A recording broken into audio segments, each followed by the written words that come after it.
Está no ar o AtivaCast, o destaque do dia com credibilidade e reflexão. Bem-vindos a esta nossa análise. A semana política foi incendiada por duas prisões que, à primeira vista, parecem totalmente desconectadas. De um lado, a de Daniel Vorcaro, o dono do Banco Master, numa operação sobre fraudes financeiras. Do outro, a que dominou todas as manchetes, né? A conversão da prisão domiciliar do ex-presidente Jair Bolsonaro em prisão preventiva, agora no dia 22 de novembro de 2025. E bom, isso nos coloca diante de uma encruzilhada de interpretações. A questão central que vamos discutir hoje é a seguinte: estamos vendo a justiça seguir seu curso em dois casos independentes, cada um com sua lógica? Ou a prisão de Bolsonaro foi, na verdade, uma jogada calculada, uma cortina de fumaça para tirar dos holofotes um escândalo bancário com conexões políticas, assim, explosivas? Eu vou defender que o timing e o padrão dos acontecimentos apontam sim para uma clara manobra política. E eu vou argumentar que essa conexão é uma especulação, talvez até perigosa. Vou defender a tese de que cada prisão tem sim a sua própria fundamentação jurídica e que misturar as duas é criar uma narrativa de conspiração onde talvez exista apenas a complexa e, vamos dizer, nem sempre sincronizada engrenagem da justiça. Olha, a minha posição parte de uma premissa bem simples. Jair Bolsonaro se tornou, nos últimos anos, o maior bombeiro da República, no sentido de que a figura dele é usada para apagar incêndios políticos. Sempre que um escândalo grave ameaça atingir o coração do poder, seja o governo, ministros do STF, grandes interesses econômicos, uma ação, assim, espetacular contra Bolsonaro é deflagrada, mudando completamente o foco da opinião pública. O caso do Banco Master é um exemplo de livro. A prisão do Daniel Vorcaro não é sobre um crime financeiro qualquer, entende? É sobre as conexões dele, que, segundo o material que a gente analisou, vão do ministro Lewandowski, à família de Alexandre de Moraes, passando por Michel Temer e a cúpula do PT. Um escândalo dessa magnitude seria devastador, mas, convenientemente, Bolsonaro é preso preventivamente e o assunto some, é simplesmente abafado. Sei. Mas é justamente aí que a sua premissa começa a falhar, ao meu ver. Você assume que os eventos estão conectados, quando uma análise mais fria dos fatos mostra que eles correm em trilhos paralelos. Vamos separar as coisas. A prisão do Vorcaro foi decretada pelo TRF1, o Tribunal Regional Federal da Primeira Região, no âmbito da Operação Compliance Zero. É uma instância judicial.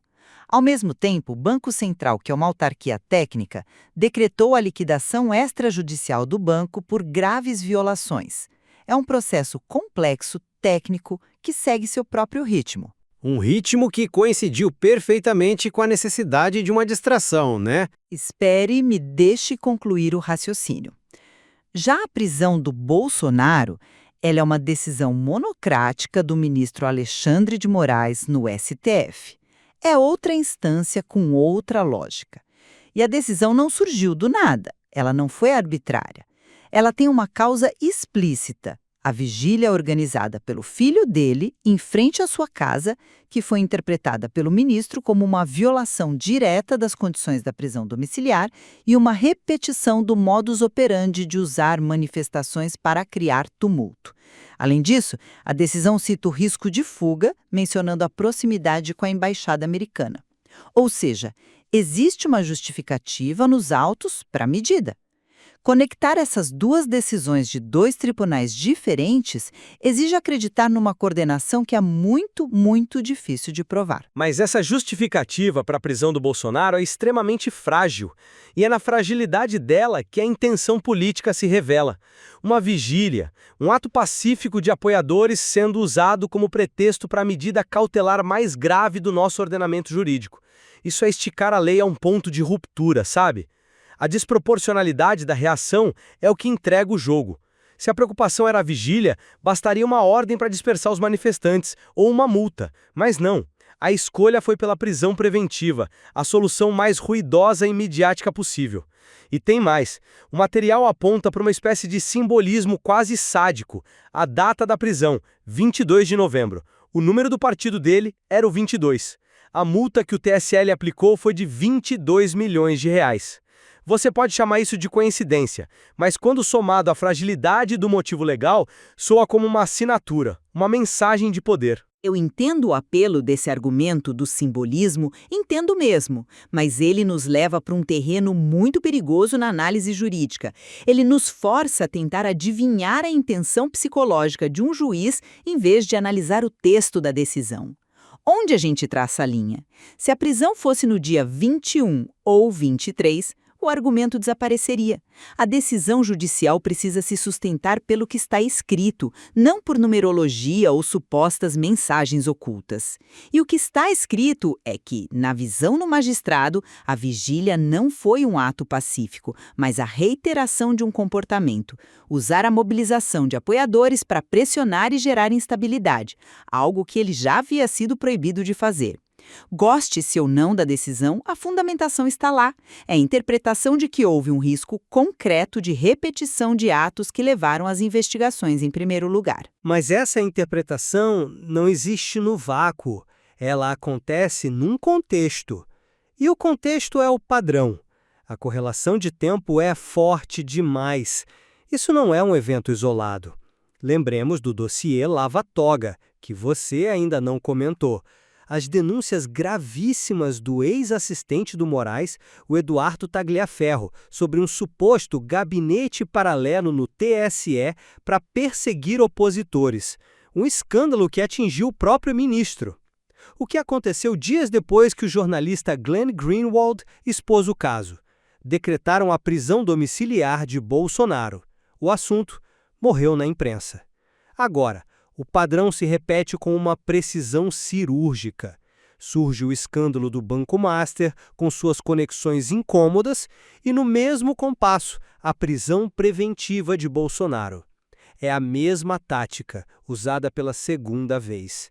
A repetição transforma a coincidência em evidência de um método. Talvez mais simples e que não exige acreditar numa grande conspiração multitarefa entre diferentes poderes e instâncias, sabe? A explicação se chama a pauta da mídia. A mídia brasileira, por razões editoriais e comerciais, tem uma obsessão pela figura de Jair Bolsonaro. Qualquer evento que o envolva, por menor que seja, gera cliques, audiência e engajamento infinitamente maiores do que um caso complexo de fraude bancária ou uma denúncia sobre a estrutura interna do TSE. O judiciário age nos seus próprios processos, seguindo seus próprios cronogramas. A decisão sobre a vigília poderia ter sido tomada, a imprensa, então, faz a sua escolha. Ela decide que Bolsonaro preso vende mais jornal do que banqueiro com conexões políticas preso. A correlação que você vê não seria fruto de uma conspiração judicial, mas sim de uma decisão editorial da imprensa. Eu não compro essa explicação, porque ela inverte a relação de causa e efeito. A mídia não cria o fato, ela reporta o fato que lhe é dado. O judiciário não é um ator passivo. Ao decretar uma medida tão drástica como a prisão preventiva de um ex-presidente, ele sabe perfeitamente que está criando o fato jornalístico do mês, talvez do ano. Ele sabe que isso vai dominar 100% do noticiário. Portanto, a decisão de prender não é só um ato jurídico, é também um ato de comunicação. É a criação deliberada de um evento para sobrepujar todos os outros. Eles não contam com a obsessão da mídia, eles a alimentam e a direcionam. E isso me leva ao ponto mais grave de todos, o caso Lava Toga, que a sua explicação sobre a mídia não resolve. Prossiga. Mas por vazar informações sigilosas. Ora, ao classificar a informação como sigilosa, o tribunal implicitamente admite que ela é verdadeira. Se fosse mentira, seria apenas calúnia, certo? Mas o que acontece? A investigação se volta contra o mensageiro, o denunciante, que hoje está exilado na Itália. Enquanto isso, o ministro acusado de operar um gabinete paralelo para perseguir adversários não é investigado. A frase do material resume tudo. O STF está punindo o carteiro e não quem escreveu a carta. Isso é um escândalo institucional de proporções gigantescas. A prisão de Bolsonaro, neste exato momento, é a garantia de que ninguém esteja fazendo essa pergunta. Ela não desvia o foco apenas do banqueiro, mas da própria crise de integridade do judiciário. Sem dúvida. Mas, novamente, precisamos separar os procedimentos legais.